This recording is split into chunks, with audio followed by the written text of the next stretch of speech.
Okay, so a little chat about Anapanasati would be to start at the very beginning. Yes. Now, at the very beginning, we can do that one of two ways. We can do about it in the way that the Buddha did in retrospect, Yeah. or we can do about it in the beginning the way that he went about it in the beginning. And the way that he went about in the beginning is referred to as the Chakapadanta, Dhamma Chakapadanta Sutta, which means the turning of the wheel of the Dhamma. And it's in the Samyutta Nikaya, but is generally referred to by all of the scholars as the very first sermon that he gave. And is that the Middle Path Sutra? That's exactly right. Before he introduced the Four Noble Truths, he introduced the Middle Path. Yeah. And he introduced it in a way that most Westerners, in fact, most people throughout history, have misunderstood it. But if you understand the context, that he was not talking to ordinary people who have ordinary extremes. He was talking to the guys who had been following him around for 6 years while he was trying those kind of extremes. Yeah. And the middle path then winds up being, don't harm yourself with mental thoughts that are unwholesome, and don't try for high states. Okay, those high states would be the high jhanas, that the middle path is the first jhana, and the extreme on the other side would be not having any jhana at all, which would be the self-flagellation mentally. So when we start from that position, the next thing he taught was the Four Noble Truths, which is very, very similar to the other way of teaching, the way that he said that he taught, when he said, in fact, that he only teaches one thing, both formally and now, I've only taught one thing, and when he said it like that, he was talking about dukkha, dukkha nirodha, in the sense of being able to see the dukkha and then coming out of it. That's actually the middle path, is to see the dukkha and to come out. So, the middle path of that then would be the Four Noble Truths, which is the same as the dukkha, dukkha nirodha, which means let's follow the path that gets us out of dukkha right away, immediately. And yet you'll see in Western meditation, and often even in Asian systems, where they want people to practice hardcore practice of sitting on the floor where the butt hurts and the knees hurt, and sit for hours and hours and hours and getting nowhere at all, waiting for the bell to ring and waiting for the karma machine to waltz in after 30,000 or 100,000 hours of meditation, splash some Shaktipat on them and say, now you can feel good. Yeah. That the Buddha taught, no, dukkha, dukkha nirodha, let's work on getting the feeling good and make it a habit that has to be developed. Okay, so we can then go right into the First Noble Truth, which is almost, it's really, really important in the sense of that if you don't understand dukkha, you're not going to know how to avoid it. Or another way of saying it, if you do not see that arrow flying towards you, you can't get out of its way. It's going to hit you. And most Westerners, they'll find any arrows flying in the air and they'll stand up and make themselves a target to make sure they get hit with it. Yeah. And so that's because they don't understand the dukkha. They think that they're supposed to be a target. So an example of that would be when somebody criticizes, and we think they're criticizing me, or you think that they're criticizing you, that's standing up and being the target. Yes, that's me you're criticizing, and now, oops, you got me. Mm. And now I feel bad. But the fact is that criticism often comes out of the mind of one who criticizing, who is actually, he doesn't even know who he's criticizing. Mm. And so he's shooting in the dark. He's shooting blindly. And yet here we are, we stand up to let him hit us with that arrow. All right. So Yeah. uh, the sun is a bit in your eyes. Do you want to move a little bit under the shadow? No, I think the best it's better this way, because otherwise I have to move to another room. All right. Well, moving a little closer gets you out of the sun. Maybe like this. Yeah, this is better. Yes. I could see the shadow right through one eye. All right. So if we understand it correctly, then the main thing is to be able to see the dukkha. If we can't see it, we can't get out of it. And now we can recognize that the second noble truth is the actual cause of that suffering. In other words, we create it. The arrows that fly through the air is not the dukkha. It's letting it hit us. That's the dukkha. And that the way that it's expressed is our own greed for getting hit by the arrow, our own ill will for getting hit by the arrow, and the delusion that it's the arrow shooter's fault. In other words, we're a victim to all of those slings and arrows of outrageous fortune that are flying around. To where, in fact, we make ourselves targets. Yeah. By wanting stuff, okay? So if we can stop wanting things, if we can stop disliking things, then that's the end of it. We can become satisfied. Mm. So with that, we can see that dukkha actually means being dissatisfied with whatever it is. Whatever it is not the cause of our dissatisfaction. The cause of our dissatisfaction is our own liking and not liking, our own feelings. That's what causes the dukkha. And when you stop with that, you can be free from that dukkha immediately. Now, over time, you'll develop skills in the sense of being able to remember to look for flying arrows, being able to recognize flying arrows, and being able to dodge flying arrows. Those are the three skills that we were in that analogy, which actually is the Eightfold Noble Path, in short. The ability to look requires the ability to remember to look. And so that's the sati, to remember to look for the flying arrows. And then to be able to identify the flying arrows, and then being able to dodge the flying arrows. That's the making the change, because normally we get hit by those flying arrows without recognizing that we've got a choice. We don't have to get hit by that flying arrow at all. Mm. Okay? And so this is in the Pali, that's sama area ditti, right looking. Now, they say it's right noble view, but that's kind of a mistranslation because the word view in our language is a noun. It's a noun in the sense of a worldview, an attitude, well, more like a concept, Mm. a worldview. And that the way that the Buddha is using the word ditti is like a verb in the sense of looking, noticing, investigating. So the difference between an investigating and an investigation is that an investigating is Sherlock Holmes out there with his magnifying glass studying everything he can find.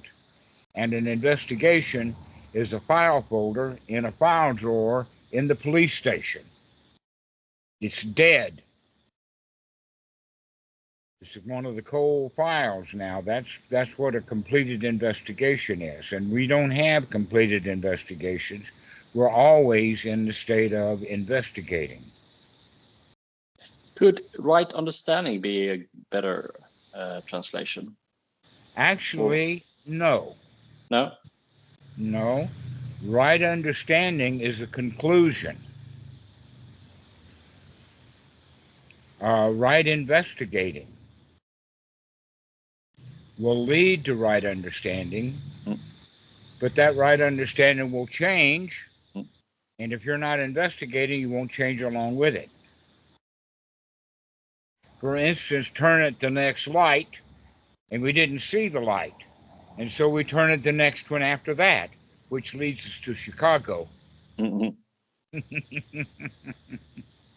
All right. So we can't just say, oh, the understanding is turn at the next light, because it depends upon the situation. And so we have to continue to investigate,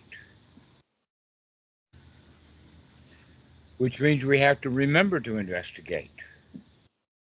And the investigation is always about what's happening right now, to where an understanding has a longer term quality to it. Like understanding reality as it is means that you've got reality all packaged up as a concept. The physicist and the astrophysicist and all of those guys, they thought that they had it all wrapped up. They thought that they knew, until they got some new telescopes. And so that's then they understood up to a point, and now they recognize, because they've done further investigation, that they didn't understand. And so it's going to require more investigation, because the latest investigation only proved that their understanding was wrong, but it hasn't come up with a new understanding yet. It needs more investigation. Okay? So with that, we can tell that we really do need to keep track of what's happening in the present moment. So we have to look for the dukkha, the unsatisfaction. Right, in our own mind. Now, the dissatisfaction generally comes in the form of the Satipatthana, which means we'll have dissatisfaction and discomfort in the body. We'll have dissatisfaction and discomfort in the feelings of liking and not liking. We'll have the dissatisfaction in our attitude. Most of us have the attitude of being a victim. Even the bully has the attitude of being a victim. If he felt okay, he wouldn't go around bullying other people, hoping that his bullying is going to get himself out of his victim's position. All right. And so most of us, for most of our lives, are in a victim's position. We're a victim to the government, victim to the police. The police are victim to higher police. The police are really victims to the police academy, which taught them a bunch of crap. And now they're out there being victimized by people holding cell phones and arguing with them. They become victims to lawyers. So you can see that the cop is more of a bully, but always a victim. A real winner, someone who had really good feelings about himself, wouldn't be a cop. He wouldn't be a judge. He wouldn't be a political official. He'd probably be just hanging out in the Wat with nothing to do. A Dhamma bum. Yeah, a Dhamma bum.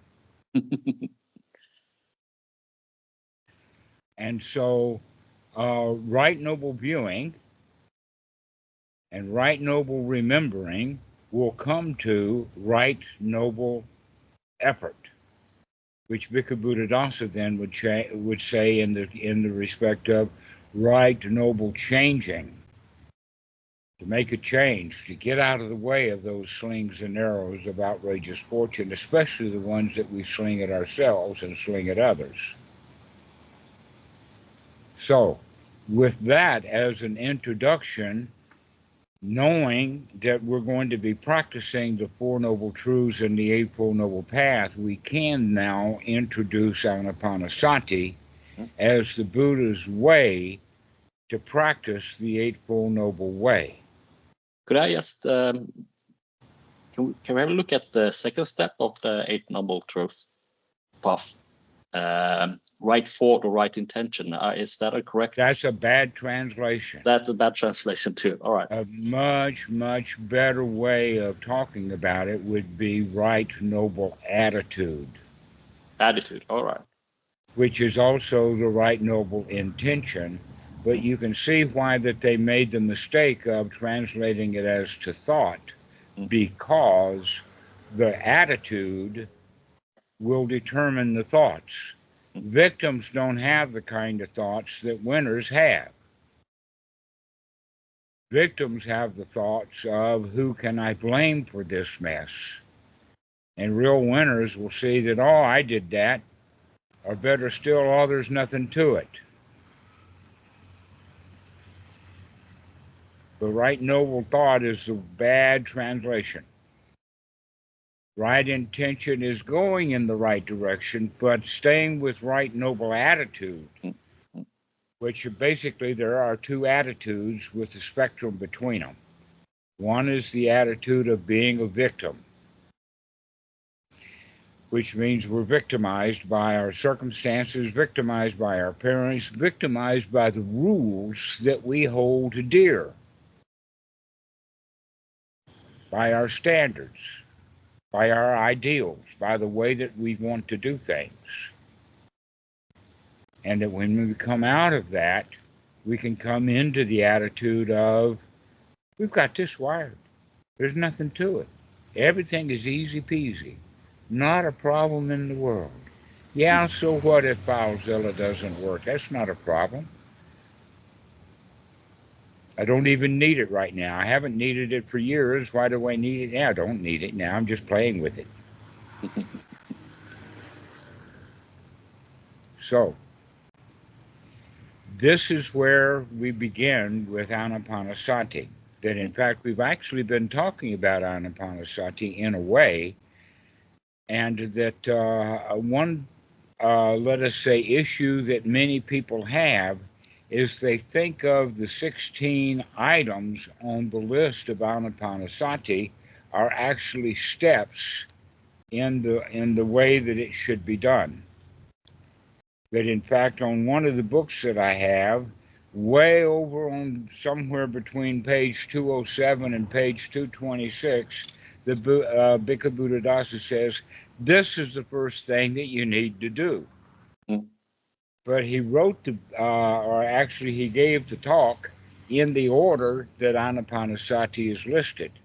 But the Buddha listed it in the form of the Satipatthana. He took the body first, then he took the feelings, then he took the mind, and then he took the mind's objects. But in 117, he takes the mind's objects first.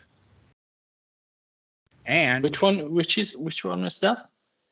This is the Great 40s, the Majjhima Nikaya 117 and Majjhima Nikaya 118 are twins. I have to look them up. Right, that's the Anapanasati Sutta, number 118, and then 117 is the Great 40, which is the exposition of the Eightfold Noble Path. Okay. And so the Eightfold Noble Path and Anapanasati are to be practiced together. And they're not only that, but they're the same thing. Just two different ways of talking about it. So, step number 9 then would be the of Anapanasati Sutra, and I use the word step. Let us say the item on the list, and the 9th item on the list is actually the looking. That is the first thing on the Eightfold Noble Path. Except that technically, in reality, we have to remember to look. So Sati becomes the first thing, hence we call it Anapanasati, which means mindfulness, or actually to remember. Like you've heard the kids in the old schools, those kids that went to a grammar school as opposed to primary school, were taught to mind their P's and Q's, which actually is saying to the kids, remember, there's a difference between a lowercase q and a lowercase p, but they're very similar. To where it's easy to remember the G because it's got a tail on it, but the lowercase p and the lowercase q. So mind your P's and Q's means to remember, to know the difference between the two of them. So this is also to remember, to mind your mind, to remember the difference between a wholesome and an unwholesome thought. Which is also that item number 9 on the on the Anapanasati Sutta, which is to investigate the mind. Now, in the Sutra number 118, the Anapanasati Sutra, that item number 9, actually, because of the structure of the sutta and other things, is actually there talking about mind your attitude, not just the thought. And item number 10 on that list says gladdening the mind, which is also a matter of changing one's attitude, not just the thoughts themselves. So there's a difference between the state of mind and the thoughts that we have, but the state of mind is going to determine the thoughts that we have. And as for the beginner, a little bit difficult for them to actually discern the state of mind that they're in. And in fact, it's really hard for them to discern the kind of thoughts that they have.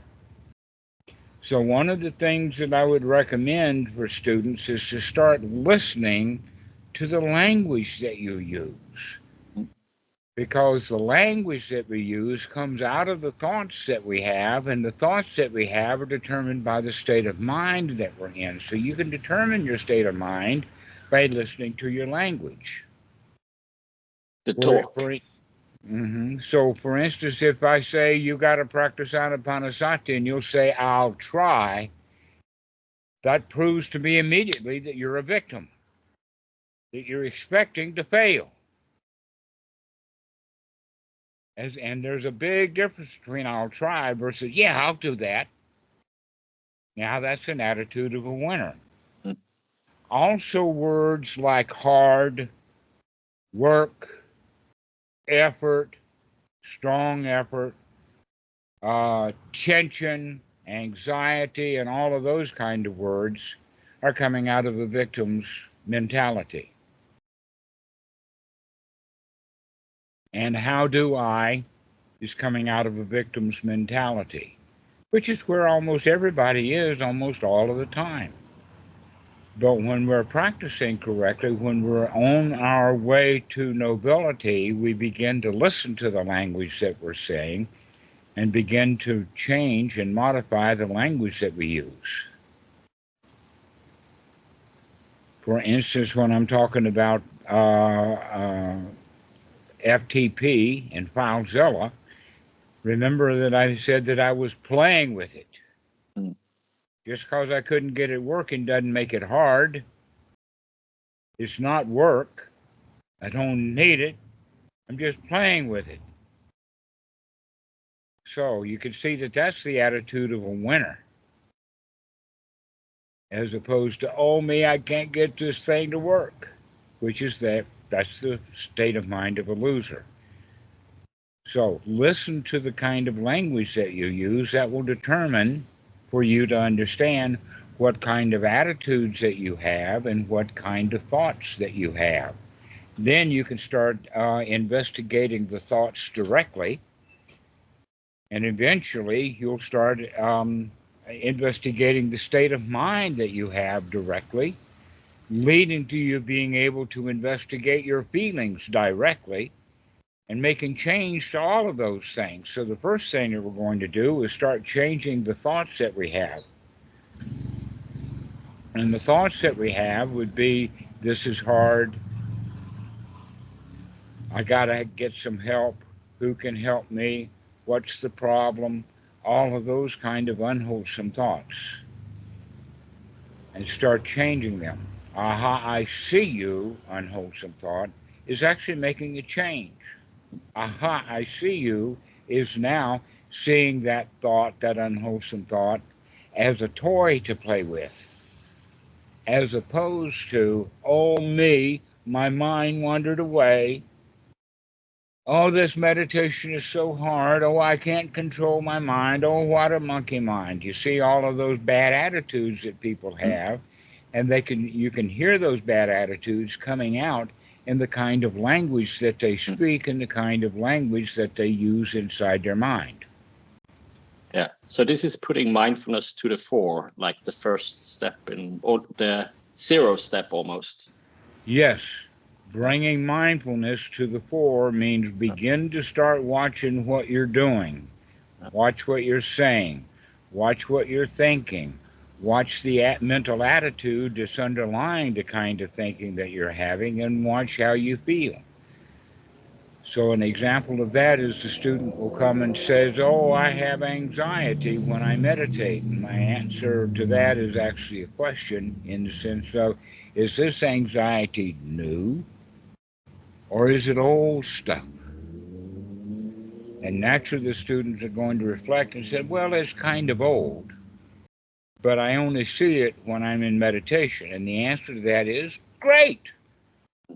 That's marvelous if you can begin to see it, because before you were going around being anxious, buying cars, dating women, buying houses, fixing plumbing, writing code, going to work, all in a state of an anxiety.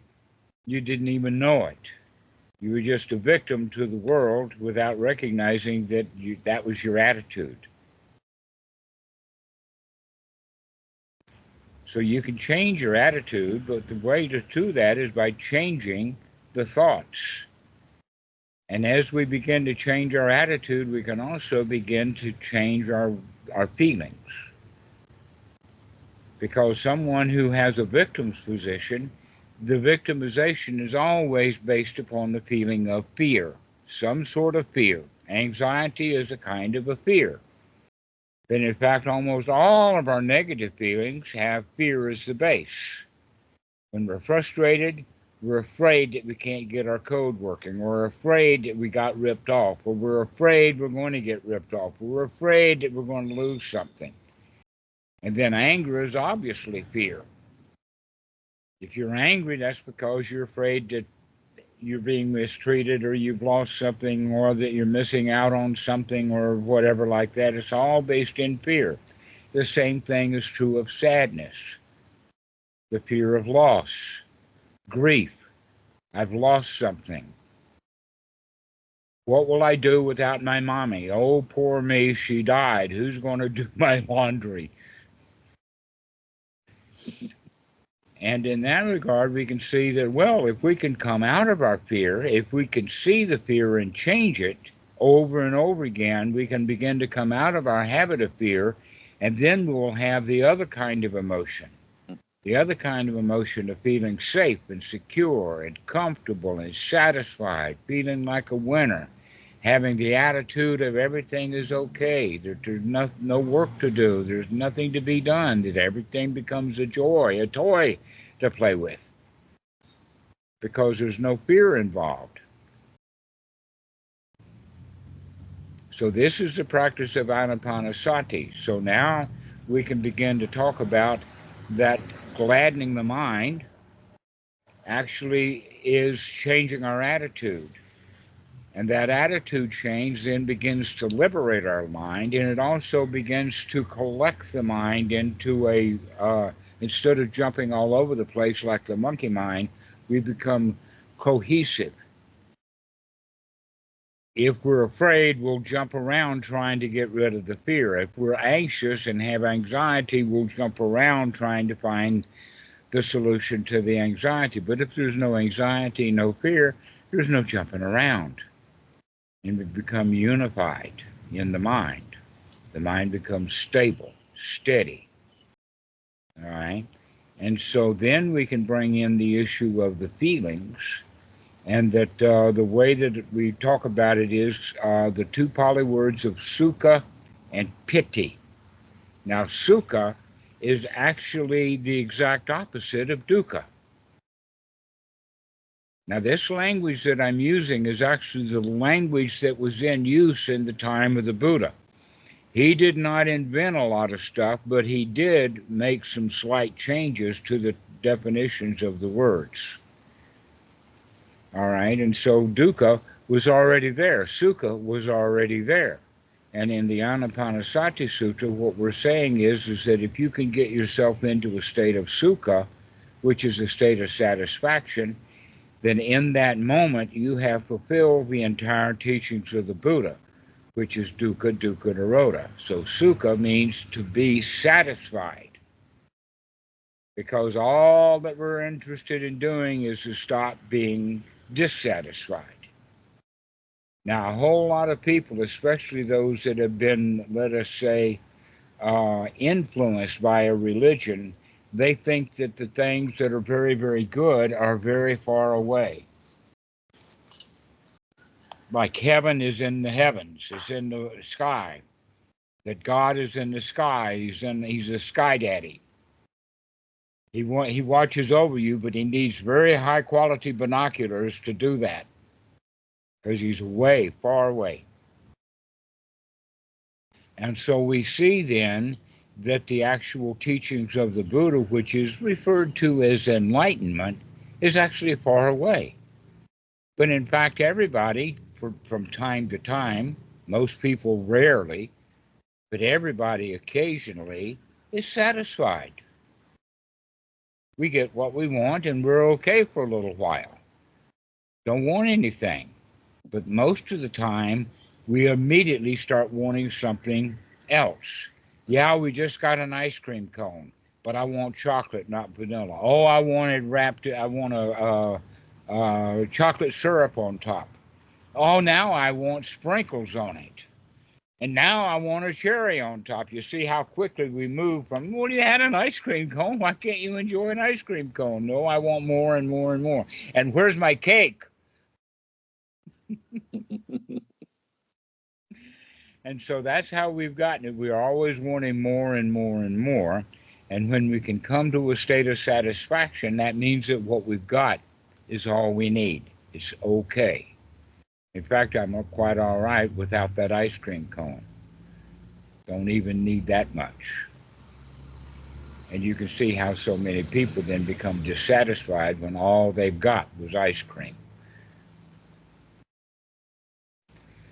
So, in this regard, now we're talking about Vedana. Remember, we were talking about at one time the 4 foundations of mindfulness, the Satipatthana. Yeah. So we have moved around. We were talking about thought. Then we were talking about attitude. Now we're actually talking about the feeling. And so satisfaction is actually a feeling that we have from the attitude of being okay. Yeah. And so we feel comfortable, safe, we feel comfortable, we feel safe, and we feel secure. And with that leads our feelings into being satisfied. Now we practice that over and over and over and over again, because the habits is to take us right back into dissatisfaction. But if we keep practicing, several things will happen. One is that we'll begin to gain confidence that I can be satisfied. Most people, when they start out, they say they see satisfaction as so far away, not recognizing that they can create satisfaction right now. And the more you practice satisfaction, the more it will grow. And then we become confident that we can, in fact, be satisfied. And that's where the hot diggity dog comes in. I can do this. So you mentioned about right noble thought and right noble intention, and I changed it to right noble attitude. This is where the attitude comes in. I can do this. And that's a wow feeling. Wow, this is great. I can do it. I'm the champion here. I'm the boss of my own feelings. This is also referred to then with the word piti. Now, we don't have this grandiose, oh, wow, things are so good often, But when we leave that grandiose feeling of, wow, how great this is, we come back to the feeling of, satisfaction. And so we build up and we build up and we build up to the satisfaction, and then we'll have a peak. And then we'll have satisfaction again, and then we'll have another peak. And the peak is pity, or? The peak is what we call pity. That's that wow factor, that, this is so great. I don't know if you're familiar with the movie Gone with the Wind, but there was a point when Scarlett O'Hara was eating a potato out in the field when she says, "I'll never go hungry again." That's the kind of feeling that we're looking for in pity, is that I'll never get dissatisfied again. I'm going to be okay. Now, this is where the Buddha talks about it in another sutta, in Sutta number 48, that when the student can come out of these hindrances over and over again, they get now the new attitude of, no matter how obstructed the mind gets, I can come out of it and see reality as it is. I can see the truth of the matter. Now, this is actually quite rare. And the Buddha talks about it as, this is the first knowledge on the path. So this is actually the first step of Satipatthana, when we come to the point that I can fix this. I can get out of it. I am the winner here. No matter how bad that cop tries to mess with me, I can still be happy. No matter how many days that doctor wants to keep me in the hospital, I can handle it. Okay? This is the kind of attitude that we're looking for. The Buddha says that this attitude is noble. This attitude is, in fact, part of the path. And then he says, this attitude that we're having is not held by ordinary people. Ordinary people are victims. This is a real winner's attitude. You have changed your attitude by habit to the attitude that you can live your life happily, up to you. That you're not blaming anybody anymore. That you got it. Okay, and this is the first step on the noble path. So this is all Anapanasati. In fact, what we have been talking about so far is only basically item number 9 and 10, and now we've been talking about item number 5 and 6. So now let's talk about the body. That in fact, there are several reasons why the body is there. One of them is that it's part of reality. Number 2, it's part of the practice. In fact, you could go so far as to say one will never become completely satisfied unless the body is comfortable. If your body is in stress, if it's uncomfortable, that's hard to become satisfied. That takes a lot of training. And if we can train the body to become comfortable, that means that we got to know the body pretty well. And so we do some investigation in the body. We start looking where we're using our hands. We start looking for the way that we're sitting and what the body is telling us. We begin to listen to the body carefully. And with that comes in step 4 of Anapanasati, or the item number 4, is to relax the body so that we can become relaxed. Now, all of this is based upon how we're breathing. And so the very first part of the Anapanasati Sutta, after it gets through the preliminaries, including that the Buddha saying that anyone who practices this will gain great fruit, great benefit. But then he starts talking about mindfully watching the body breathe long. Now, there's a lot of stuff built into that the English language translation misses out on, in the sense that we know that we're going to be developing the skill of Sati, the skill of remembering. Well, if you can remember this in-breath is going to be a long breath, and then remembering that this out-breath is going to be a long breath, that's developing Sati. One in breath, one out breath, one in breath, one out breath, sati, sati, sati. The next point is that you can't take a long breath without the mind paying attention to it being a long breath.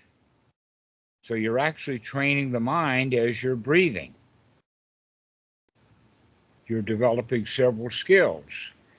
Then, in fact, all three of the skills of the Eightfold Noble Path that we've been talking about would be to remember to look, to remember to see that you're not breathing well, and so you make the change and start breathing nice and long and deep. With that, you also get in touch with the body. You can feel the touch of the cloth, you can feel the wind, you can feel the breeze, you can feel all kinds of sensations because you're paying attention to what the body is doing while it's breathing. And in fact, that's when people begin to see the anxiety. Because why? Because anxiety is actually in the body. That's where we recognize it. It's a tightness in the chest. It's a bouncing around. It's because we've got too much adrenaline in the system. We want to speak of it in modern language. And so by taking deep, long breaths, we can actually dissipate that adrenaline. So you encourage people to take deep, long breaths, not just letting the breathing go on by itself. Yes. Yeah. Yes. So we, in fact, in that way, there's a lot of different aspects, 16 of them, in fact, with Anapanasati. And so it takes a little practice, it takes a little skill to be able to watch your mind and to watch your breathing and to watch your attitude and to watch your feelings all within one breath. And we can do that. It just takes a bit of practice. Yeah, I find that when I try to be mindfully aware of the breathing and the body, it relaxes kind of automatically. It does. It's relaxing. Yeah. For one thing, by breathing in long, we're actually breathing in more oxygen, and so we're not starved for oxygen. Not only that, but by breathing out long, we're actually purifying the blood, which means we're purifying the bloodstream to the brain and purifying the brain also by getting rid of all of the excess, let us say, coal, soot, smoke, all of that stuff that is actually full of carbon and carbon dioxide. So the body, actually, the brain, is actually on fire in a way. And while it's on fire, it needs oxygen and it produces smoke. And that smoke is then put into the blood. And if we bring it back to the lungs and breathing out properly, we can breathe out that pollution. That's why the Anapanasati Sutta starts with Anapanasati. To be mindful of your breathing, because mindfulness of the breathing means that you're mindful and you're training the mind to be mindful of the breathing, as well as paying attention to the breathing means that you're not paying so much attention to all the crap that you have been paying attention to. Like, she did it this way and I didn't like it and it's his fault, and wow, that's hard. All those unwholesome thoughts. And so we can begin to change all of that into, wow, this is nice. Taking a deep breath and just relaxing. Everything is fine. Everything is okay. And so that's a good introduction now to Anapanasati. One last point, and that is that we can also begin to recognize through this practice of Anapanasati that nothing is stable. You're breathing, you can't keep breathing in. You got to breathe out, but you can't keep breathing out. You got to breathe in again. The mind jumps around. Everything is temporary. Everything, every thought arises and passes away. So there's no reason to cling to anything. And so the final step, 16 of Anapanasati, uses the English language word relinquishment. Okay? Letting go, it's being taken away. You can see that, you see this actually on the internet, but it's been happening for years and years and years before YouTube and cell phone videos. And that is that the guy came to repossess your car. And there you are standing watching him repossess your car, and you don't like it a little bit, but you don't have much choice about it. You might be able to get in your car and drive around the block, but there's another, let's say another repossessor going to stop you and get that car anyway. You're going to lose that car. You're going to lose whatever it is that you have. And some people will say, well, I paid for my car. You can't pay enough for that car to stop it from getting old. Someday you're going to have to relinquish that car. Someday you're going to have to relinquish your health. Someday you're going to have to relinquish the thoughts that you keep having that don't work. And so the practice then is to learn to relinquish, to let it go. Everything is changing, especially when you're in the business of making a change. And that business is right noble effort. It's right there on the Eightfold Noble Path. So you see how the Eightfold Noble Path and Anapanasati fit together so well that it's actually the same practice. At one point, Bhikkhu Buddhadasa kind of got into trouble with a whole lot of monks in Bangkok when he said that the Buddha only taught one practice, which is Anapanasati. And so first off, they started disagreeing with him because they can find out in this, not in the sutras, but in old Buddhist literature, 40 different kinds of meditations. But when they actually did the research, they found that that stuff was made up centuries after the Buddha. That the Buddha really only taught one kind of meditation, if you say it that way, one practice. And that was the practice of the combination between the Eightfold Noble Path and Anapanasati. So basically, Satipatthana and Anapana is the same. Yes. Yeah. The Satipatthana Sutta and the Anapanasati Sutta and the Great 40, the Eightfold Noble Path, are three suttas that work very well together. And in fact, in the Anapanasati Sutta, it talks about things a little bit differently than the Satipatthana Sutta, almost to the point that you can see that the Anapanasati Sutta is a complete practice, but that the Satipatthana Sutta is an introductory practice. And the introduction is, for every student, the Eightfold Noble Path and the Four Noble Truths. But in the Anapanasati Sutta, they introduce that you practice the Satipatthana for the fulfillment of the Sambhojana, which is called the 7 factors of enlightenment or the 7 factors of awakening. And you say, oh no, there's more Buddhism to learn. They've just got such a long list of things. But the reality is, the way that it's stated is that the Sambhojana, the 7 factors of enlightenment, are actually the fulfillment of the Eightfold Noble Path. So that you begin to have not just introductory sati to learn, but now we're talking about it as in the language of uninterrupted, or not uninterrupted, but repeatedly coming back to it. Unremitting, in fact, is the word. You've probably seen in the old days the Energizer Bunny beating that drum. Yeah, okay. That bunny, when he's got good batteries, is unremitting on that drum. He keeps pounding it. Okay, that's the way that we want to start practicing our sati. It becomes unremitting. Not that it's there all the time. In fact, I'll give you this example. This is a drum head, and this is a drum mallet or a drumstick. Is this the way to play the drum?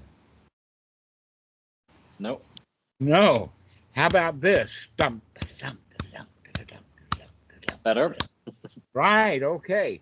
Which means that there's going to be that time, that Anicca, when the hand comes off of the drum, but then we remember to reapply it. And then it's going to come off again, and then you reapply it. Now, you can set it down, and nobody's playing the drum. That's how most people live. But when you're really, really practicing well, you keep coming back and keep coming back and keep coming back and keep coming back. And when you have unremitting mindfulness, that is also when you begin to have unremitting investigation. And when you have unremitting investigation, that right noble effort becomes energetic. It's no longer hard. It's not an effort anymore. It's right there. And with that, you begin to have something else, and that is that Sukha Piti. That Sukha is now unremitting. It keeps coming back just as surely as the unremitting mindfulness comes, the unremitting investigation comes, so does the energy and the feeling. And then you start having right attitude, and you play with it, and you get a rhythm. Unremitting right attitude, exactly, which would then be the upekkha, and also right unification or organization of the mind, and also right noble relaxation. So those are the 7 factors, which is actually just another statement of the Eightfold Noble Path, except the Eightfold Noble Path, like I said, is for the beginner. And the end of the path is unremitting mindfulness, unremitting investigation, unremitting effort. This becomes energy. Unremitting piti sukha, unremitting relaxation, unremitting right attitude, which just don't bother me at all. That's the upekkha. And unremitting right unification of mind. You're not a crowd anymore. You're not undecided. Whatever you're doing in the moment, that's good enough right here. So that's mindfulness in daily life, walking, talking, working, playing. Exactly. Now, from that, we can finish off the Anapanasati Sutta if we understand that if we have unremitting investigation, unremitting energy, unremitting mindfulness as the forerunner, then 2 qualities emerge. These 2 qualities is knowledge. We can see, and we can see because we keep looking and keep looking and keep looking and keep looking and keep seeing, and we don't come to a conclusion. We just come to a new investigation. So our conclusions are always temporary. We don't come to hard conclusions. Like, look at an example is that people will learn things as a child and then keep those things for the rest of their lives. For instance, religion. People will be grown up in a religion, Islam or Christianity or Baptist or Methodist, and they tend to stay that way for the rest of their lives. Also, their family is Republican. They tend to vote Republican year after year after year, and they never investigate what the Republicans are doing. They just keep voting Republican. They're not doing any investigation at all. If they would investigate, they wouldn't vote Republican anymore. And if they investigated the Democrats, they wouldn't vote Democrat anymore. They just wouldn't vote. Because anybody you vote for is probably going to be some sort of crook. So this is the way to look, is to keep investigating so that knowledge comes up. And with the knowledge, when you can see what's going on, you can then let it go, relinquish it, drop it, throw it out. In the Anapanasati Sutta, one translation uses the word deliverance, which is another word for freedom. That you're delivered out of the bondage, which means you're no longer bound. Okay? This is where we can introduce the word enlightenment with some value. because normally the word enlightenment either has to do with 1700s war, French revolutions, Yeah. guillotines, Marie Antoinette. Actually, the war was between science and religion, but it was a war. Yeah. That's what we have, the Age of Enlightenment. And then the Mahayana Buddhists come along and use the word enlightenment, and they throw it way up there with Jesus. I mean, talk about top tier, top shelf stuff. That's where they put the word enlightenment. It's so far away. But the reality is that it's right in front of you.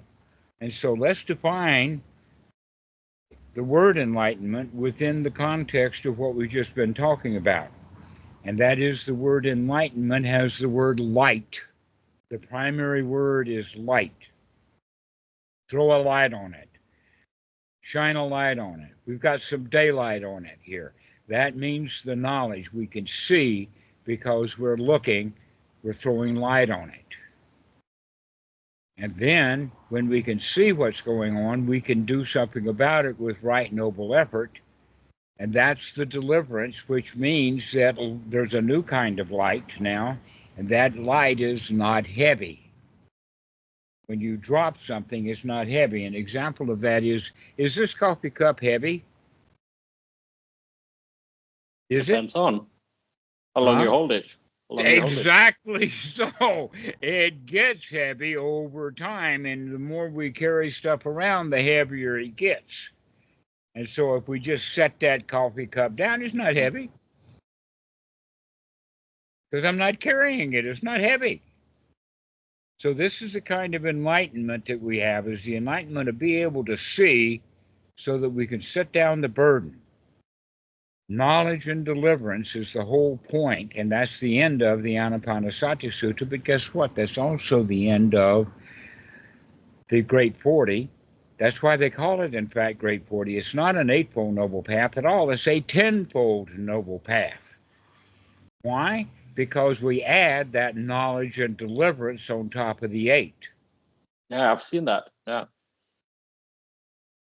So it's a Tenfold Noble Path, not an Eightfold Noble Path. Right. But because everybody's heard of an Eightfold Noble Path. And not only that, but a Tenfold Noble Path really screws with the 7 factors of enlightenment. Why can't we come around to a 7-fold Noble Path? The answer to that is just the way that it's constructed. So that's the teaching, is you practice Anapanasati for the fulfillment of the for the Satipatthana. And we practice the Satipatthana and Anapanasati for the fulfillment of the Sambojana, which is actually now back to the Eightfold Noble Path and the Four Noble Truths. And when we practice the Sambojana, that is what brings about the knowledge and deliverance, the freedom through knowledge of investigation. Ta-da! Just one teaching the Buddhists did, and all that I've said today comes right back to that one point. I only teach one thing, and that is dukkha, dukkha, nirodha. The dukkha, nirodha part, the nirodha is the dropping, the relinquishment, the throwing it out, the deshackling, the cutting the bonds, the fetters. The bindings are cut because we can see how to cut them.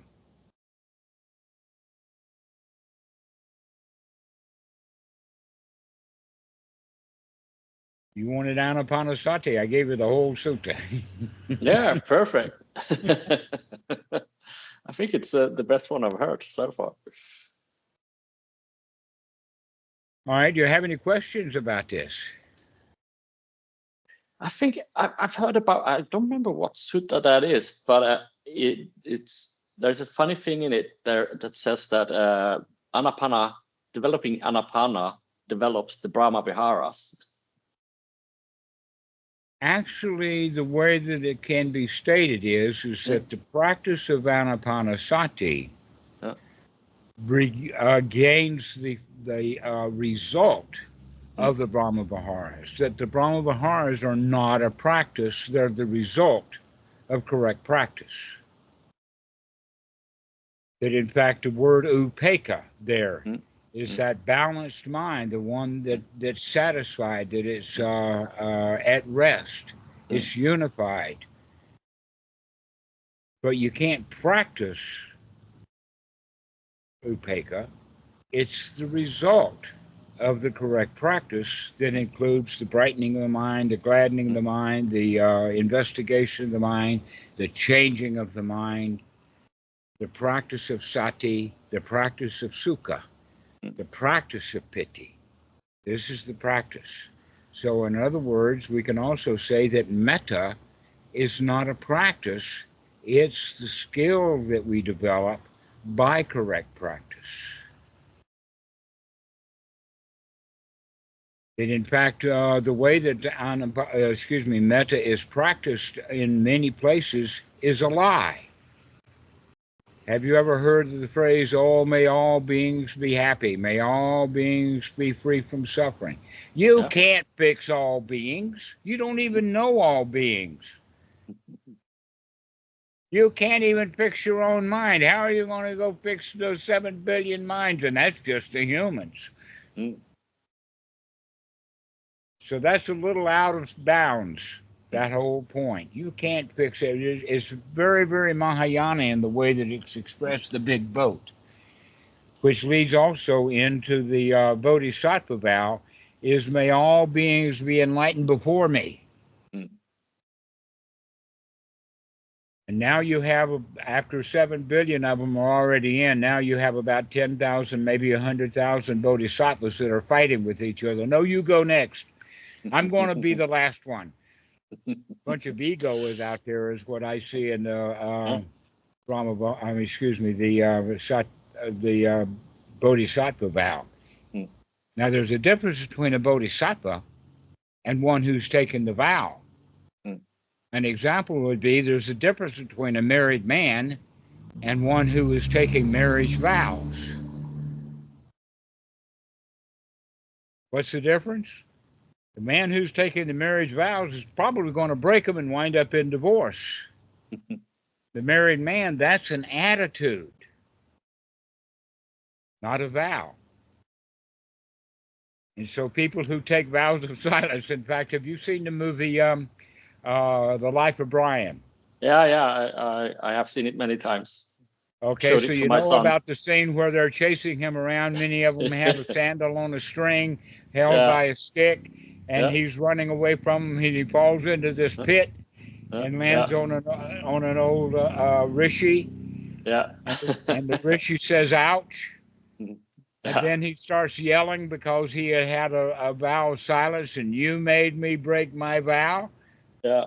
And then they're Yeah, eating his bush too. exactly. So much for the vow. Yeah. Yeah, vows don't mean a thing. Mm. And so may all beings be happy. That's a meta form of kind of a vow. And you can't fulfill that vow. The best you could do is to come out of your own misery right now. And now you can smile. And so when you see somebody miserable, you can't help them by becoming miserable with them. You don't have the skill, but you can smile. And the smiles are contagious. That's what the mudita is really all about, is to recognize that things have sympathetic vibration. If someone is angry, he wants everybody to be angry, and more than likely everybody around is going to get angry. But if somebody can be happy and stay happily, all those other people are going to come out of their anger. They're going to see how much of a joke the guy who is angry, and then he's going to come out of his anger too. It depends upon who's got the most energy, who's got the best right effort. Does the guy who have anger, he's got all of this pride and all of this fear and feeling powerful with his anger, but your smile is a whole lot better. It's a whole lot safer. It's a whole lot more powerful if you've got good practice. And if your practice is not good, his anger is going to overpower your smile. So that's the whole quality. This is kind of a natural law, sympathetic vibration.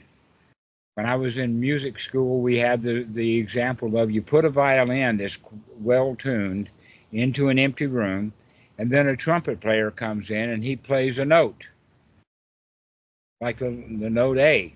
Well, the violin's got an A, and so he leaves the room and somebody else comes in the room, and he can still hear that A because the violin is still singing that note. Sympathetic vibration. Now, in psychology, they talk about that vibration being a pecking order. So here's the little story. The big boss fusses at the middle management boss. The middle management boss fusses at his employee. The employee fusses at the janitor. The janitor comes home and beats his wife. The wife yells at the kid, and the kid kicks the dog. In other words, because of the pecking order, we take our unhappy vibrations and take them away to someplace else. Someplace along the line, somebody needs to wake up.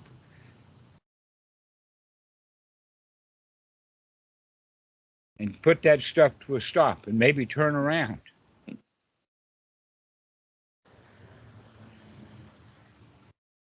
And the right place for it to happen is with the big manager. Can he keep his mouth shut?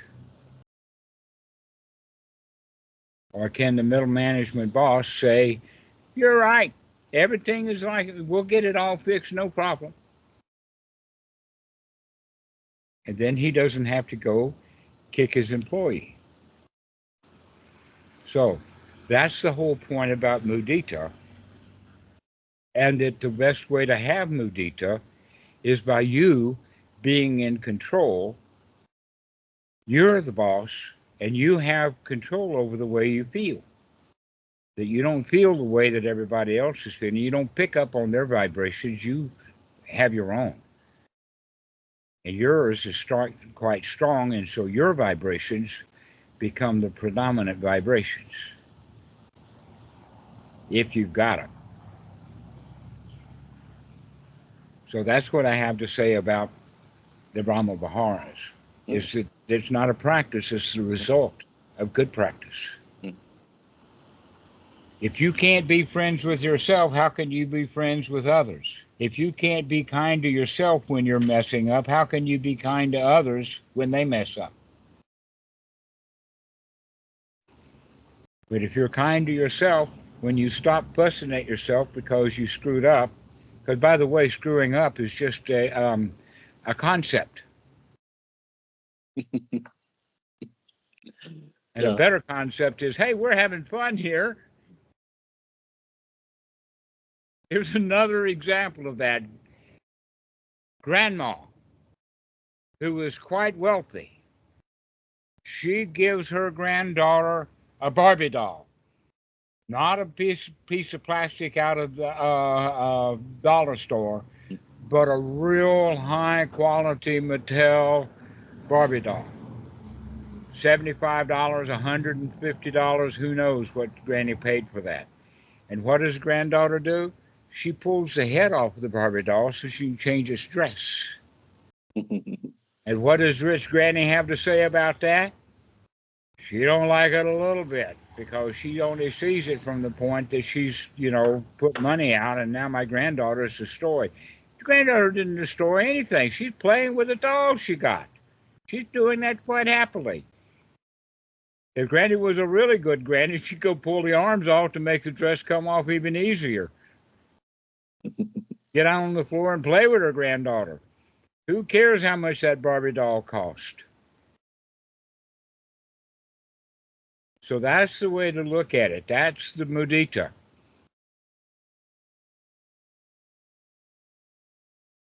And it depends upon our attitude. That's why we have to develop the right attitude in order to fulfill the Brahmaviharas. But sitting on the floor and saying, "May all beings be happy," when you're far, far away from being happy yourself, that's not going to work. May all beings enlightened when you don't even feel enlightened yourself. How's that going to work?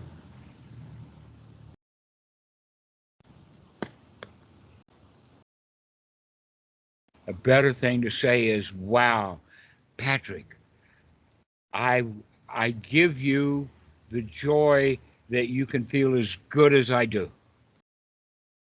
Now that's real metta. May you feel as happy as I. That's friendship. That's kindness.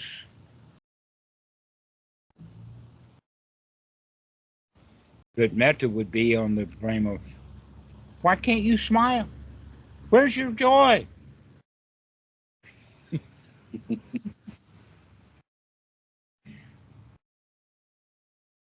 So does that answer that question?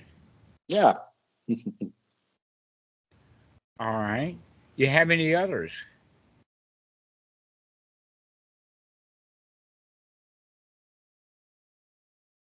Probably not. So why don't we call it? I'm feeling satisfied. Yeah, this is satisfying. All right. Well, we'll talk to you later then. I'm glad to see you on the calls. Yeah. Have you signed up for the Open Sangha Foundation yet? I have to do that. That's I will do that. Excellent. So you have a login. Yes. Username. I sign up with a registration form that asks a lot of questions. Yeah. We go so far as the best job that we can do on a website of giving you an anal cavity search. Including photos.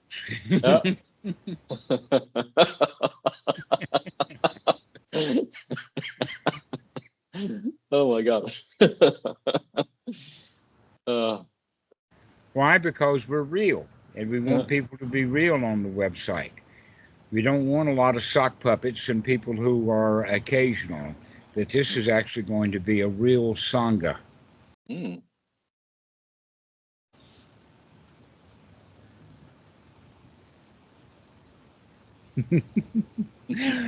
All right. Well, we'll see you later. All right. Cheers. Thank you very much. Have a great day. All right. We'll see you. Bye-bye. Bye-bye.